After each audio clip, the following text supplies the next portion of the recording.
Hi, I'm Shruti. Hi, I'm Shukti. Hi, I'm Shreeya, and welcome back to Need A Natter. Yay! So how are you lot doing? What's going on? I went shopping today. With me? Yes, I went you shopping did. today with Shukti Mhm. and the two little monkeys that Yes. seem to always be there. We're always talking about these guys. Yeah. They were there as well, and very, very tired by the end of it. It was like supermarket sweep, but shopping, retail, clothing edition. Yes. Trying to find Shukamasi a dress. And we have also Shukamasi is fine. I am referred to that more times than I am my own name on a daily basis. So Shukamasi is absolutely fine. And also we've taken it up a notch, haven't we, with our weight loss program. Shreeya and I went to learn 1-on-1 or 2-on-1 with an instructor how to lift weights safely and correctly, which was horrifying for me at first, just the thought of, because the reason why I don't like to go to the gym is because I don't want to talk to people.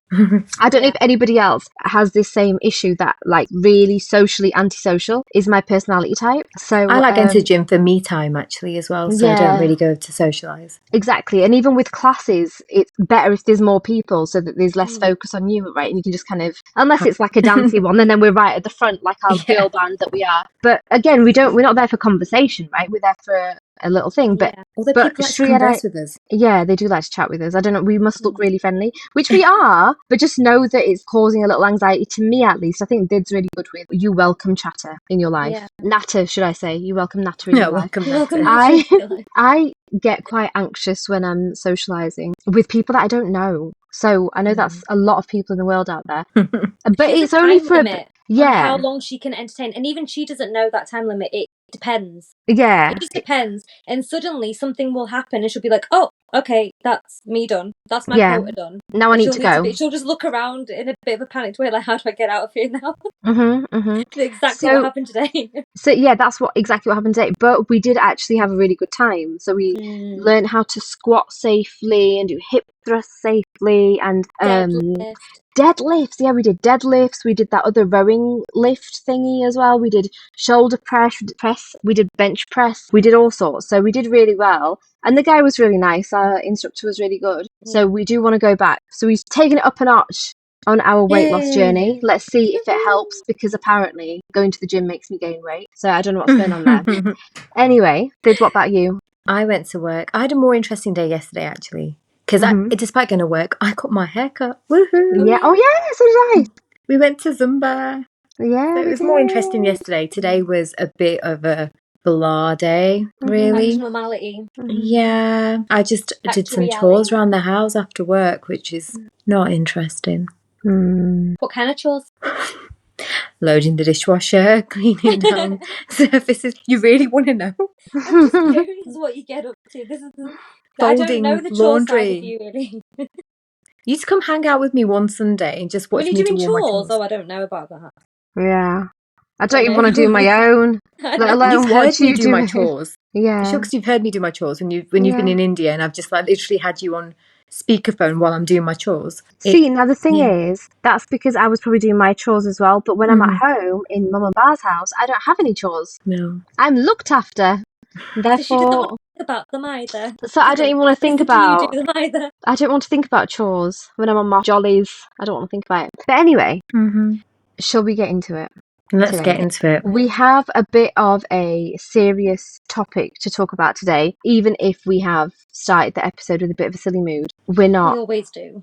We always do, but it's not at all a silly topic. So today we are talking about the Aarushi Talwar case. Now, I'm sure a lot of the true crime podcast listeners out there who are tuning into this will be familiar, but our take on it is slightly different to the way other people have presented it, just because this is how we natter. So we're going to talk about it a little differently. However, if you are familiar with the case, then you will maybe just get another different perspective on the case. And if you don't know about the case, then please do listen to all of this, as Shreeya's also dissected the case to pieces during her masters. Oh yeah, I did. And that is one of the foundation blocks that we have built today's podcast on, is Shreeya's presentation that she had worked towards for her masters. And Did is a avid true crime listener, like obsessive true crime listener. She's got me into it as well, but I'm a bit of a moderate person when it comes to I can't take too much of it. But Did is like obsessed, constantly plugged in. You sit in a car and there'll be some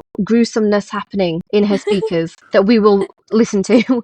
On that note, just a quick trigger warning. Today's podcast will contain themes of unaliving, SA, honour-based violence, filicide, and if anyone is triggered by any of these themes, then by all means you can give it a go and then maybe just stop if you're feeling overwhelmed, or maybe tune into one of our more fun ones, or one of our more light-hearted ones. Also, we're going to be showing anybody who's watching the video version of this on YouTube or even on Spotify, we are going to be showing an animated recreation of the crime scene. So if you don't want to see anything like that, then just listen to us if you don't want to see the visuals. But if you are okay with the visuals, then watch the whole thing. Once again, if anyone's triggered by any of these themes, then it's your call if you want to tune into this one or not. Today, I'm going to be an audience member, so you won't hear my voice so much unless there's questions that I want to ask. I am familiar with this case, but I'm not as well versed as the other two, so I'll be more of an audience. And Did and Shreeya will present this one to you. So take it away, girls. Okay, so today, as Shukti already said, we'll still be nattering, as usual, but we'll also be taking you guys through an unsolved case, which took place in the early summer of 2008 in Noida, India. A case which caught the attention of the media, and therefore the widespread public as well, because of the mystery, confusion, and to be completely honest, the absolute twists and turns we're about to take you on as we talk you through this investigation. And by the end of which, you'll be sure to have your own take, your own opinions about the right and the wrong, and I'm convinced you'll also have your own theory on what really happened. So the story starts on the morning of 16th of May 2008 at around 6 a.m. when Bharti, the Talwar's maid, has arrived at the flat. Now, the Talwars are Nurpur, who is a dentist and who is married to Rajesh Talwar, who is also a dentist, and they have a 13-year-old daughter who is called Aarushi. The Talwar family live at this residence with their 24-hour domestic help, whose name is Hemraj Banjade.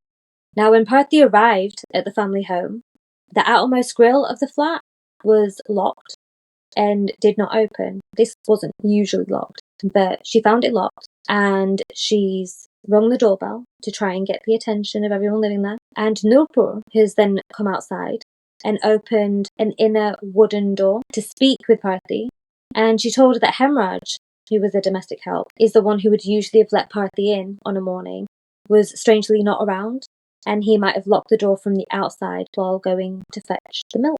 This was an odd one, because these two parents were known to always sleep in because they worked evening shifts at the clinic and hospital. And Hemraj was the one, therefore, that would take the responsibility of letting in other help and guests. Nurpur then told Bharti to go down to the street so she could throw her the key from the balcony, which she did. And when she returned to the grill door, it opened with a push and without her having to use the key at all. As she entered the flat, she saw Nurpur crying, and Nurpur then began to hug Bharti, telling her to come and see what Hemraj has done. She then took Bharti to Arushi's room, where she saw Arushi's motionless body on the bed, in a pool of blood and covered with a white sheet. Next to it is Rajesh, Arushi's dad, who is also in the room and awake and crying. Both parents claimed that Hemraj had unalived their daughter. Bharti then immediately rushed to get the neighbours and call for some medical assistance, but it was of course far too late to help Aarushi. So let's just take it all the way back and let's introduce these characters. Starting with Aarushi, born on May 24th, 1994, and the daughter of two dentists. Aarushi Talwar was a student at the Delhi Public School, living with her parents in Noida's Sector 25 in Uttar Pradesh. Rajesh and Nurpur Talwar, Arushi's parents, practiced at a clinic in Sector 27, along with Fortis Hospital, where Rajesh was head of the dental department. They worked alongside their close friends, who are Anita and Praful Durrani, who shared the Noida clinic with the couple. Rajesh and Anita would take the morning shifts from 9 a.m. to noon, while Praful and Nurpur took the evening shifts from 5 p.m. to 7 p.m. Now, these details are important to keep in mind as we continue telling you guys about this case, where Aarushi Talwar, a 13-year-old girl, was found with her throat slit at the family home. Now, considering this is a young girl in her home with her family around, this should really have been a simple open and shut case, right? But no, this turned into a massive whodunit, which was sensationalized by the Indian media due to the amount of mystery surrounding it. The parents were, of course, turned to for answers about their 13-year-old daughter, since unaliving yourself by throat cutting was rare anyway, regardless of age, which meant the authorities were immediately looking at this case as a homicide. So the police arrived at 7:15 a.m. and at that time there were 15 people at the Talwar's house. So these are people who the Talwars had actually let into their living room. There were another 5 or 6 people in the parents' master bedroom as well at that time. So the integrity of any evidence, including DNA, was now completely lost because the Talwars had allowed dozens of people to come into their home, and they were just trampling all over the crime scene and moving things around. Now, things start to get a bit interesting when examining the crime scene. The police found a locked door, which they were told was to the terrace. When Rajesh was asked for the key, he told the police not to open the door and even offered them 25,000 rupees to track down Himraj. This theory of the house help had taken effect immediately, and it was deliberated by the CBI how vigorously this narrative was being pushed by the Talwar parents. So we will go into the CBI narrative later on because they take over the case slightly later on. Now, the CBI are India's alternative to the FBI, so it's the Central Bureau of Investigation, but we'll go into their narrative a little later on. So the prime suspect was 45-year-old Himraj, and he was a hired help at the family's home, who was, at the time of the police attending the scene, was the only person absent from those who were usually around. When the police took statements from the various witnesses, a truer picture was coming alive as to what exactly happened the night of. So the night of Aarushi's unaliving, as we know it, is on 15th of May, close to midnight. Her friend Anmol called on the family's landline after he wasn't able to reach her on her phone. This was usual, and Aarushi typically stayed up late into the night talking to her friends and spending time on her phone, which is normal for any teenage girl. On this night, however, Aarushi's phone had been completely inactive from 10 past 9 p.m. Anmol's call was unanswered on the landline, after which he sent her a text at 12:30 a.m, but this was never received by Arushi's phone, as it had already been switched off. A local woman working as a maid later discovered this phone on a dirt track near Noida's Sadhurpur area, with its memory completely wiped clean. According to the closure report by CBI, which we'll go on to talk about their involvement later, but this closure report stated that the Talwars returned home from work at around 9:30 p.m. on the night of their daughter's unaliving. The parents stated that they had dinner with Aarushi and gifted her a new digital camera as an early birthday present, on which they took a few family pictures together before going to bed at around 11 p.m, where they last saw their daughter sat reading a book. The last picture of Aarushi was taken at 10 p.m. It is an important detail here to note that Arushi's bedroom was routinely locked at bedtime, the keys of which were always left on Nupur's night table. But when asked by police, she stated that she could not remember if she had locked her daughter's bedroom that night or not. During this time, Rajesh stated that he was checking his emails and looking into his stocks portfolio. The last email sent by Rajesh was 11:57 p.m. after he received a call on the landline. He then stated that he went to bed, and no one is able to say any different to this, although the last internet usage showed to be just after midnight. Now, Aarushi is thought to have been unalived sometime between 12 a.m. and 1 a.m. Subsequently to the police arriving, doctors had been summoned to the residence to check on the welfare of the Talwar parents. It was then that smudged bloody footmarks on the floor and bloodstains on the staircase and handles to the locked terrace door were noticed. The police asked Rajesh for keys to the terrace, but instead of providing them, he went inside and stayed inside his room for an entire day after seeing the bloodstains on the door handles. So this is not the first time he was seeing something bloodstained in the house, so it's a bit strange that he had this kind of reaction, but just make a note of that and we'll come back to it later. Now, the following morning on the 17th of May, police broke open the terrace door and the keys still seemed to be surprisingly missing, and to their absolute surprise, they found Himraj's decomposing remains on the terrace. Himraj was found in a pool of blood on the terrace of the flat. His throat was also slit and there were several injuries to the head where he had been bludgeoned. There were wounds all over his body, which was found already partially decomposed, in particular because of the intense heat of that time of year in India. The Noida police were the first response team to the crime scene, and they now had 2 unalivings on their hands, including the prime suspect's body, and they now needed to start looking elsewhere for suspects. So interesting to note here is that the initial press conference that was conducted by the police force, there wasn't a cohesive account of what actually happened.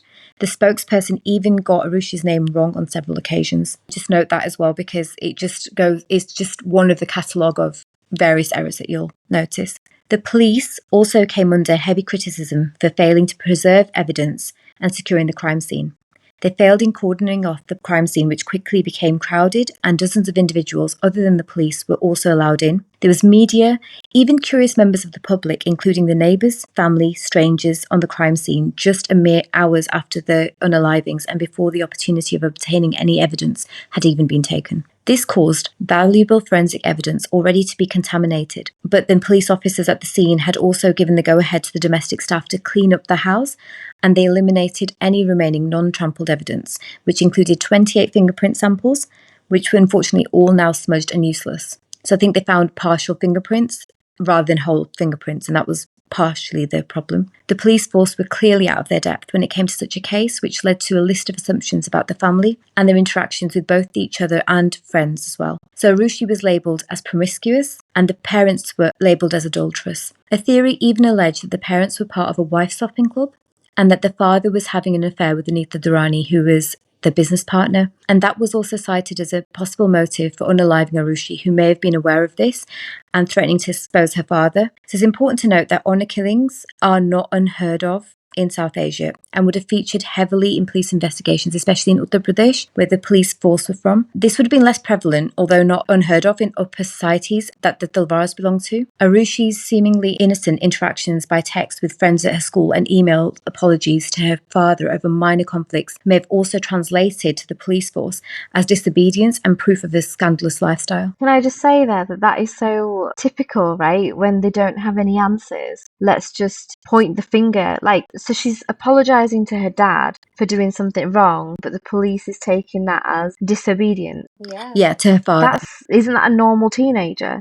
So there was a massive class divide between the police inspectors and the Talwar family. So they were obviously upper society, whereas the police force were from like lower socioeconomic backgrounds. They were literally trying to find parallels with their lifestyle. And because they couldn't find any, they were just assuming that this family are very scandalous. This daughter is very promiscuous because she's talking to boys. How can she be talking to boys so freely?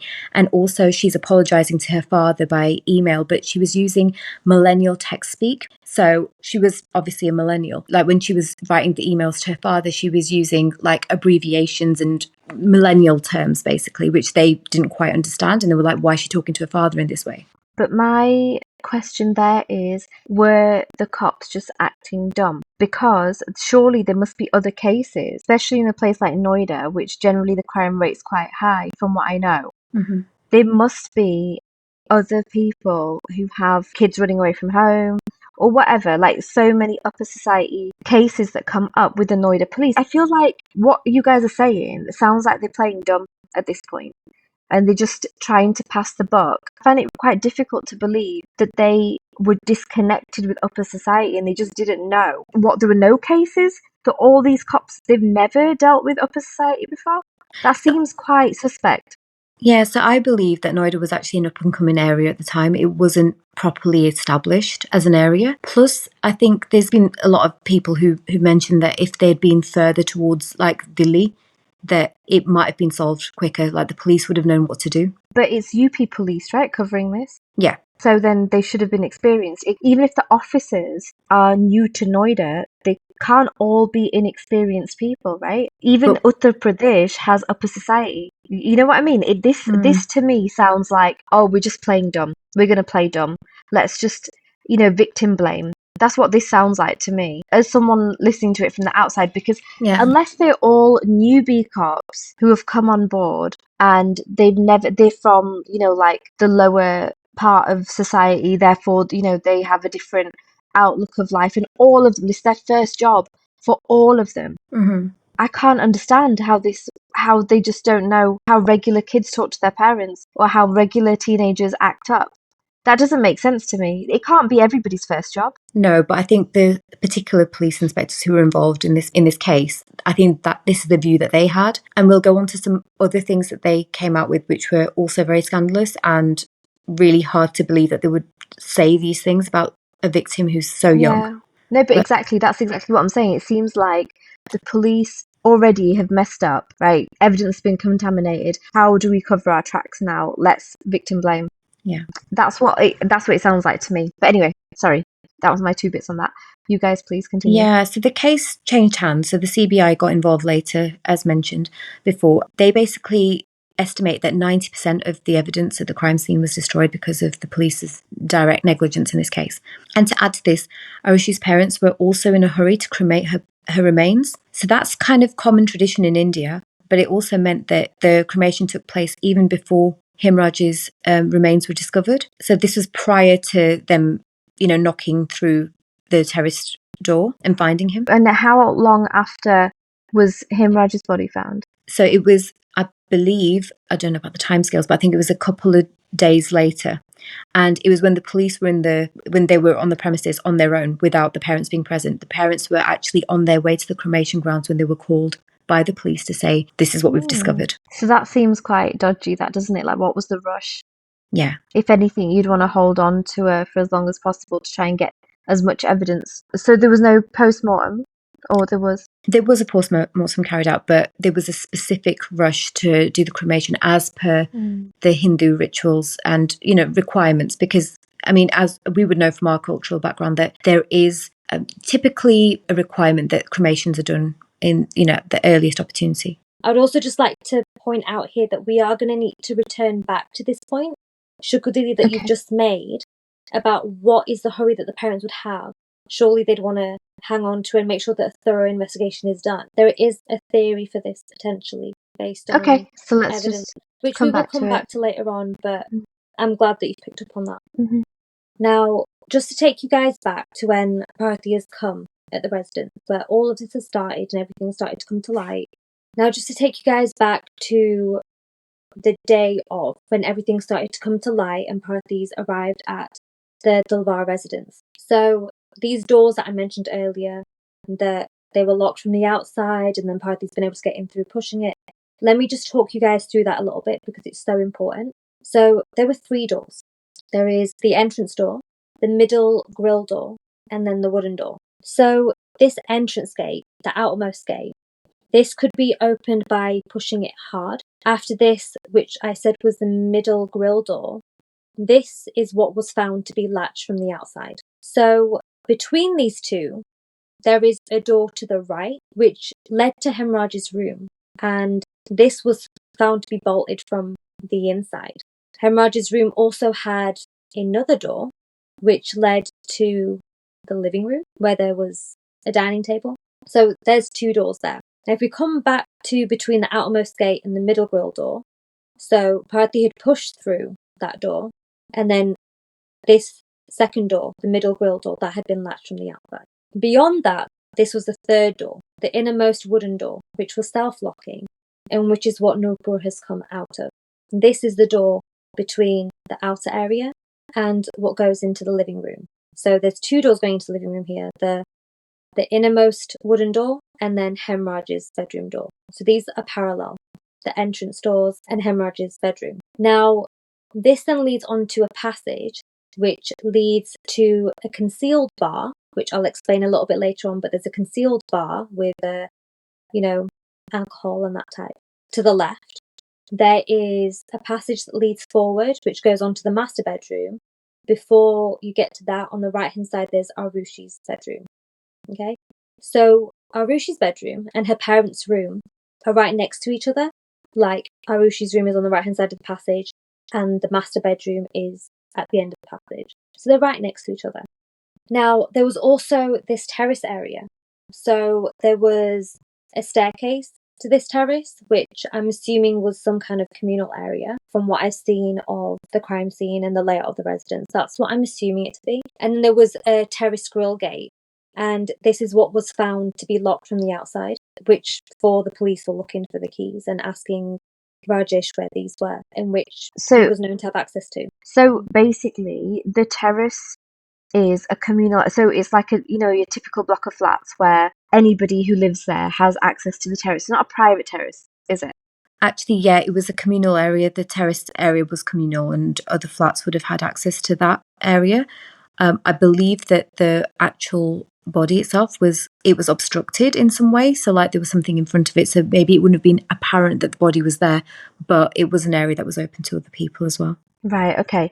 So that kind of leaves it open that anybody had access to that. Okay, cool. That was just one question. And then the second thing is that if the parents' bedrooms, I mean, I'm just thinking that if mum and ba snore in the room next to mine, I can hear them. So the parents didn't hear any ruckus like at night? Were they passed out? Had they been drinking? Like, is there any information on that? Yeah, so this is exactly what the parents were questioned on as well. How did you not hear all this commotion with your daughter sleeping right next door? That's where you last saw her. That's where she would be.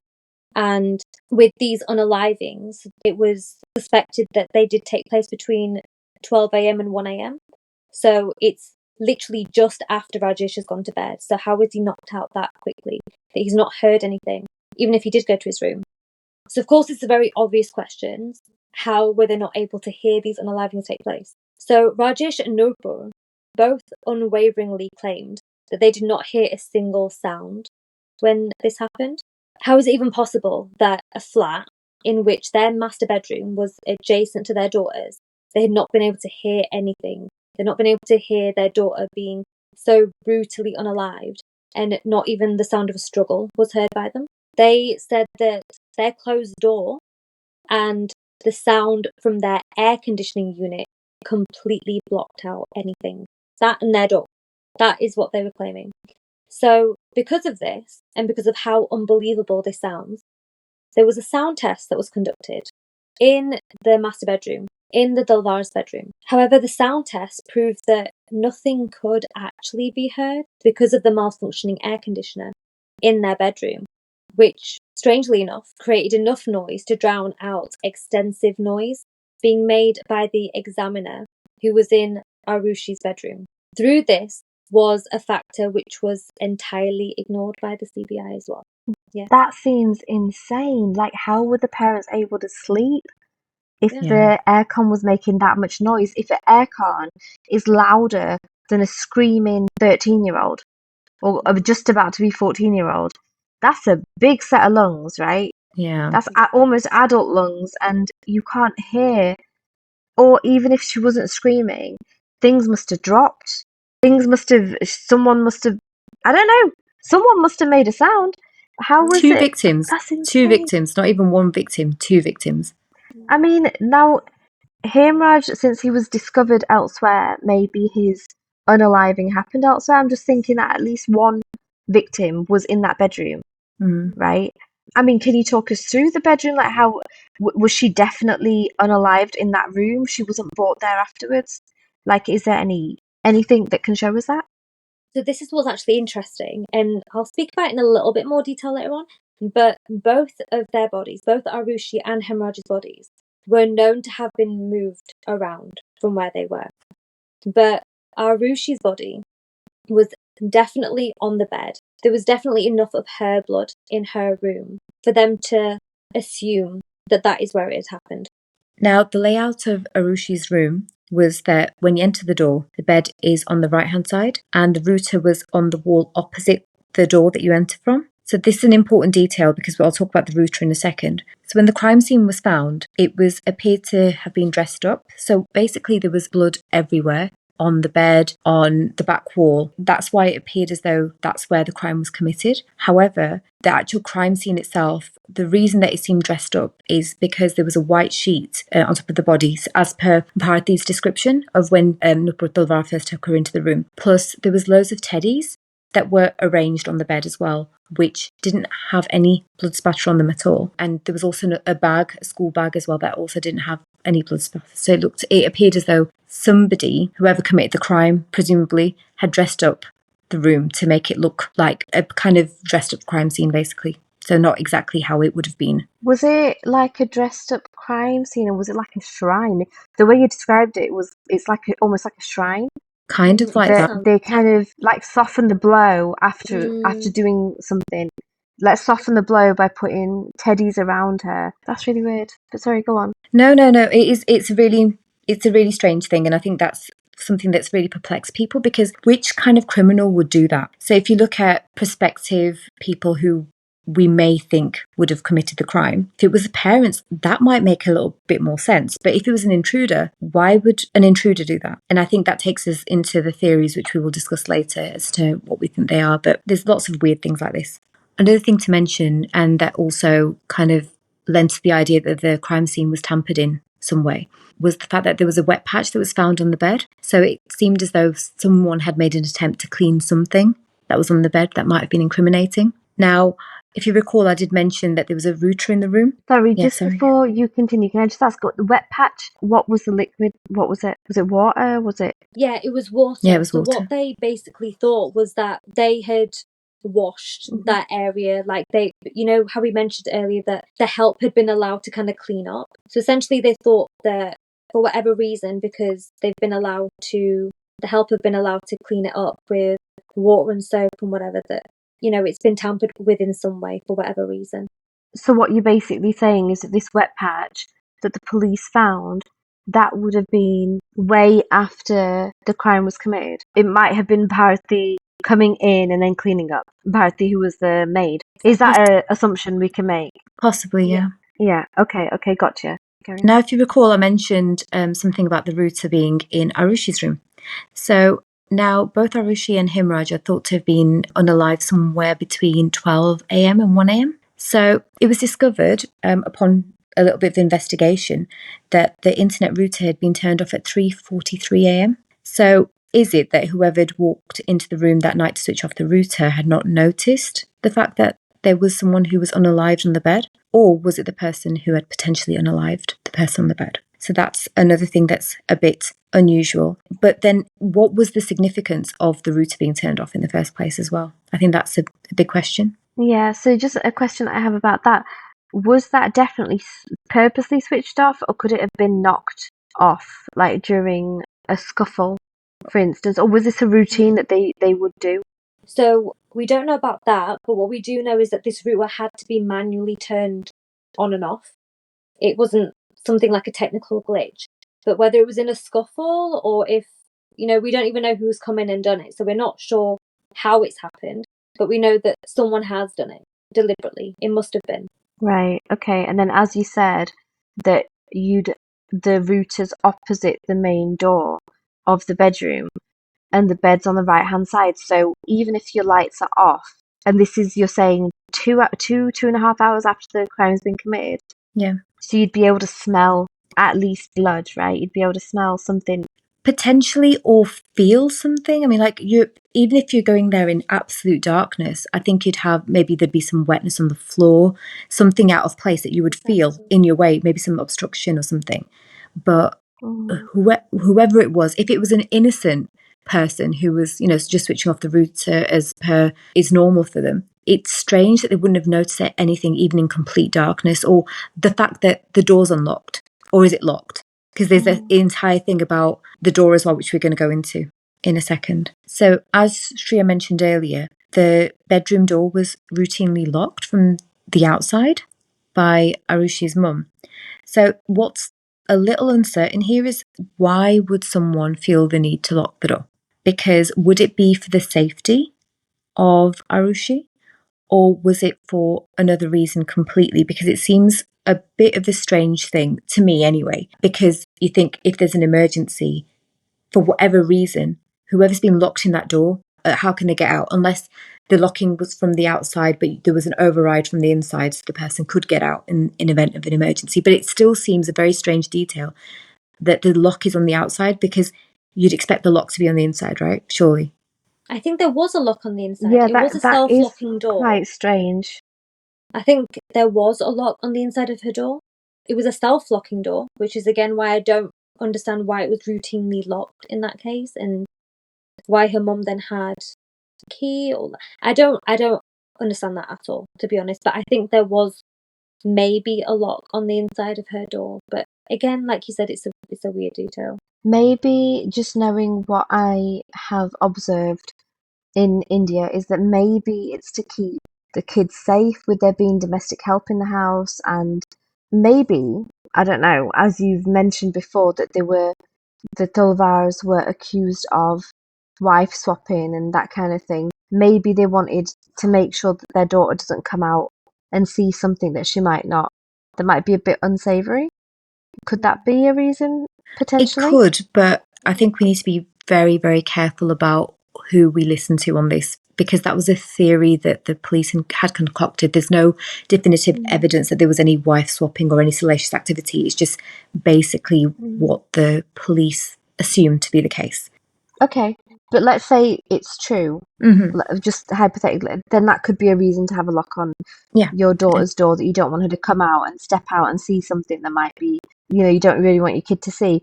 Or it could just be the domestic help thing that, like, because I think I would, if I had male 24-hour domestic help, I would probably want a lock on my door. And if I had a daughter, I probably would, or a son for that matter, I would probably want to lock their door at night if there's male domestic help. But at the same time, or female, or any domestic help actually. And at the same time, it is a bit weird because that domestic help would have access to Aarushi when the parents are at work, and say she's come back from school and the parents still at work, and just the domestic help and Aarushi are at home. So it can't really be a safety concern because of the domestic help either in the same breath. So it's a funny one, isn't it? I think it's a very important thing to note that it's always been said, even by the parents, that there was a very close bond between Aarushi and Himraj, that there was almost like a father-daughter relationship or an uncle-niece relationship between the two. However, the police, again, in their theorising of what may have happened and in their implication of the parents, they said that there was perhaps some sexual relations between Aarushi and Himraj, which would be a reason why the parents would want to unalive both of them.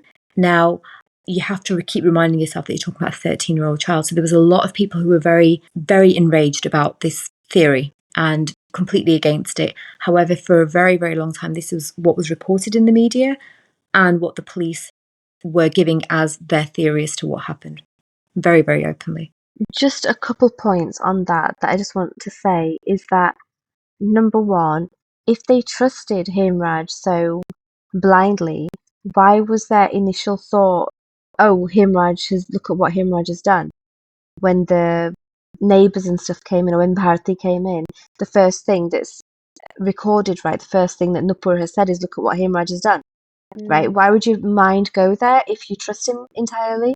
Yeah. Secondly, now I'm not saying that I agree that there must have been a relation between Himraj and Aarushi, but it's not unheard of that 13-year-olds are, sexually active. I remember being in school and that's year 8? No, year 8, year 9? Yeah. Yeah, man, of course they were. Like, I remember hearing about the kids around me, or, there were people that were sexually active at that age. So it can't be ruled out. But then at the same time, it's quite, It's still I don't know pretty if young. it's not, if it's quite, yeah. It's also not a peer that we're talking about here, like you are about school and stuff. This is someone who was considered like her uncle. Like there's quite a big age gap here as well. So it's a bit weird to think of. It's not, I know you can't rule it out, but it also just does not seem right at all. Plus, the point about the parents immediately saying, look what Himraj has done, could be seen as them being almost implicating themselves in the crime, because obviously we know that Himraj didn't survive this, whatever went on that night.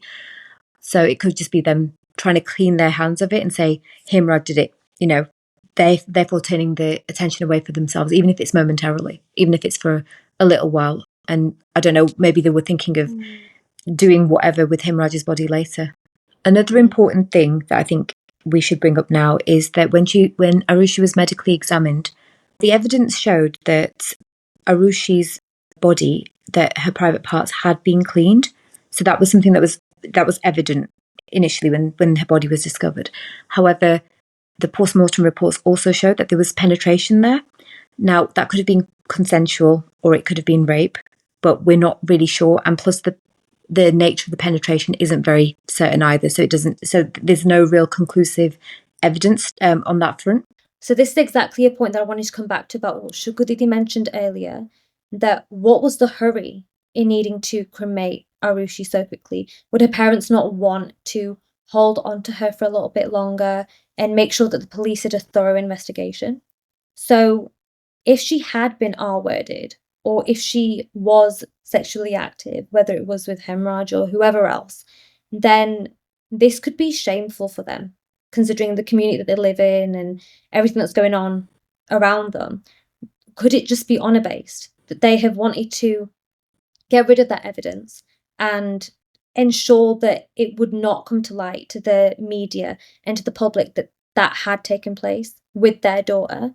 And so they've cleaned her, they've ensured that she got cremated quickly so that they would not know about it.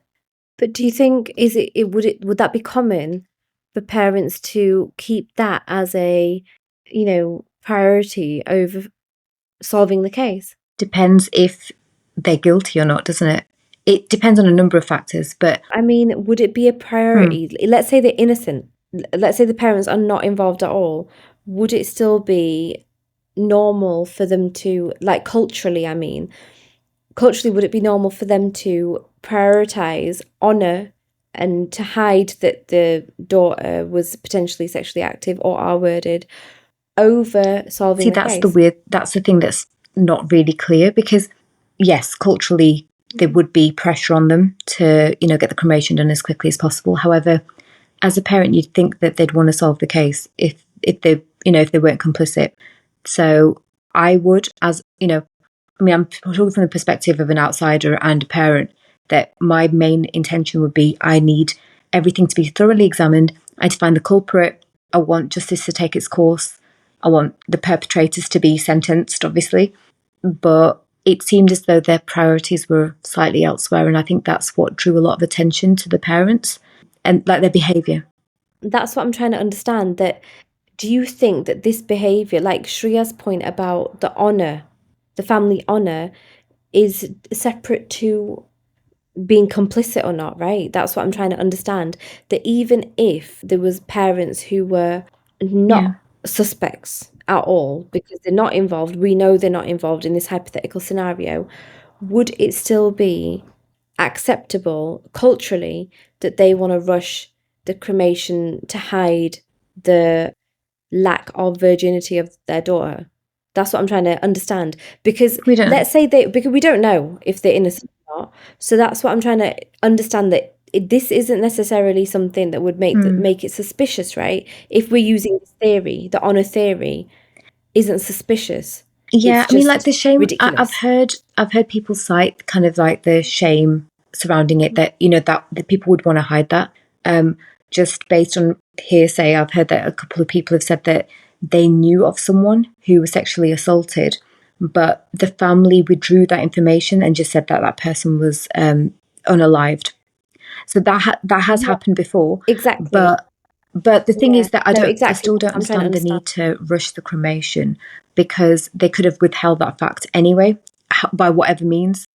But because the post-mortem had already happened, even though it was rushed, and even though the cremation was rushed, she was still medically examined. So if they wanted to suppress that information, the ship had already sailed. That that information was still out there. So it's a bit of a weird one. Like the way that they behaved doesn't really make sense to me personally. So exactly, they had rushed the cremation, but this whole thing that we're talking about, this theory as to why they've done it and why they would want to withhold this information and all of that, there is also another piece of evidence that supports that they might have tried to withhold this information by using their connections. So phone records were looked into, and it shows that between 3 p.m. and 6 p.m. on the 16th of May, Rajesh's older brother, so the dad's older brother, Dinesh, along with his family friend Sunil Chaudhary and a retired deputy superintendent of police KK Gautam, and someone on an unidentified number, all began to communicate whilst Arushi's autopsy report was being written. Mm-hmm. So this started with Dinesh, who is, just to remind you, Rajesh's older brother. It started with Dinesh calling Chaudhary, who then called Gautam. Gautam then called this unidentified number, and this then repeated 6 times in reverse order. So what was happening here? Is it too bold, do you think, to assume that the autopsy was not being tampered with? Mm. And also CBI also stated this later on, that this might have been the family's attempts to use their connection to Gotham to erase any references to the R word. Right, okay, so basically, in a nutshell, what you're saying is that it was presumed that they would be trying to hide any sexual activity that might have gone on that night. That's what's assumed. It's not proven, right? No, Yeah.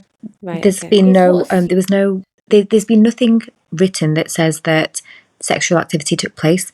They just saw penetration there. Now, that could be by an object. It doesn't necessarily have to be during sexual intercourse or anything like that, consensual or non-consensual, whatever you want to call it.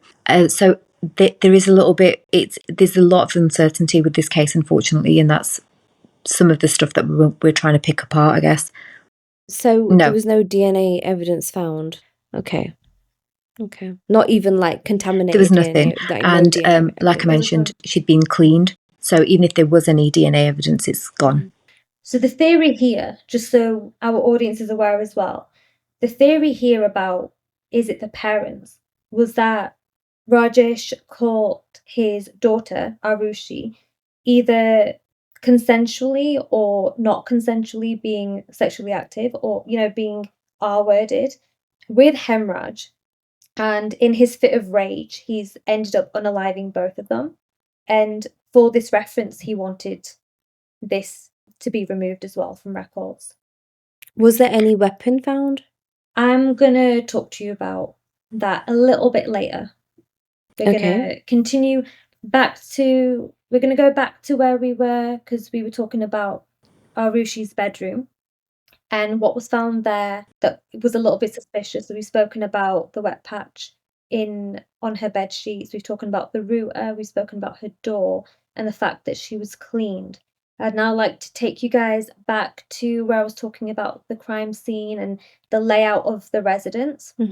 So when I had talked to you guys through the living room and I had pointed out that there was some kind of concealed bar towards the left. So this is essentially like a liquor cabinet that was hidden there.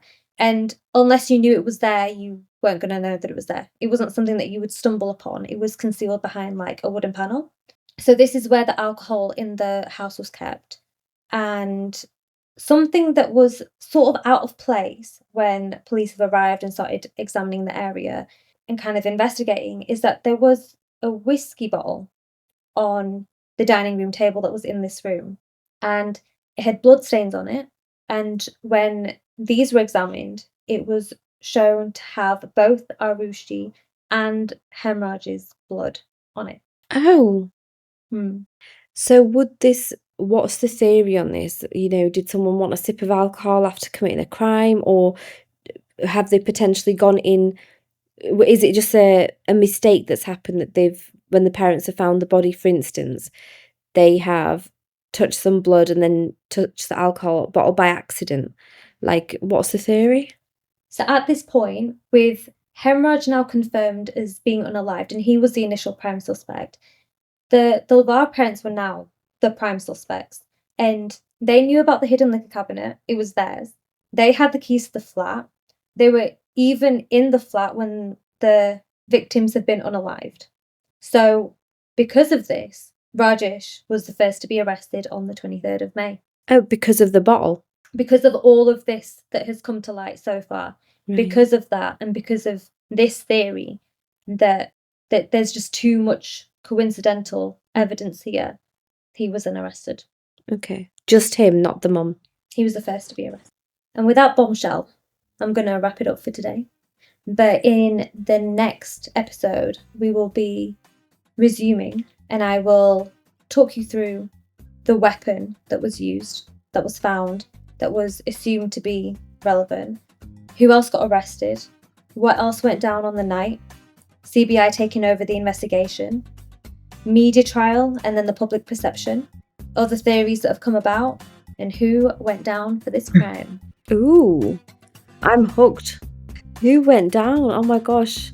This is a whirlwind case, isn't it? Now, I'd heard a lot about this case already, and like I said, I have heard a couple podcasts about it, but that it has been a minute. So this is all like fuzzy memory that I have in my mind now. So this is really good that we're covering this. So I hope everybody listening is enjoying hearing about this particular case. But the next part will be out next Tuesday. So in the meantime, listen to this one again. Or whatever you want to do with it. Or leave us some comments. Are there any details that you know about that we don't know? Any new updates that we don't know that Shreeya have missed out thus far? Like, don't forget, there's still more to come. But thus far, has something been missed out? Do you have any updates? Do you have some tea for us? Are there any other cases that you want us to cover? Let us know. Hashtag Natter back. Natter back. Natter back. Talk to us. All right. On that note, Bye. Bye. over and out.